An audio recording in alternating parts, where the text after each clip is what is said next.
Happy Sunday everyone! So, added naman kita sa aton pananom, sa akon pananom mga ka-Jinvels.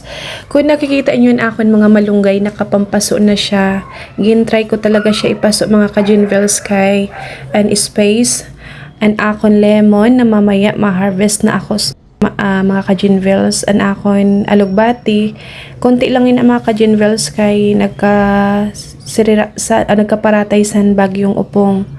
Ayda, balik pagatanom-tanom naman kita, may okra na po ako, sibuyas, kangkong, then ang mga nakapang punla mga ka-Jinvels, ang ibadida po is sili, siling haba, ampalaya and upo.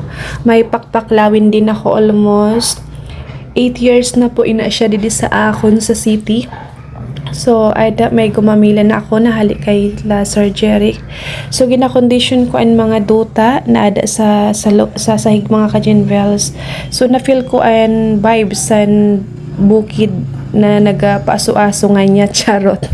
So, adi pa kato kita sa kamuti.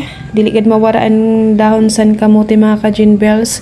Kagin, pang himay-himay ko, yung pang tanong ko, rather ang mga tanglad. May sili din ako.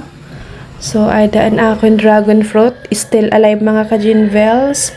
And akon white mulberry na nagatuna na pamunga mga ka-Jinvels. Kayo-ayo lang sa pamatsyag. Kung yan, no, nakikita nyo, nagatuna na siya pamunga.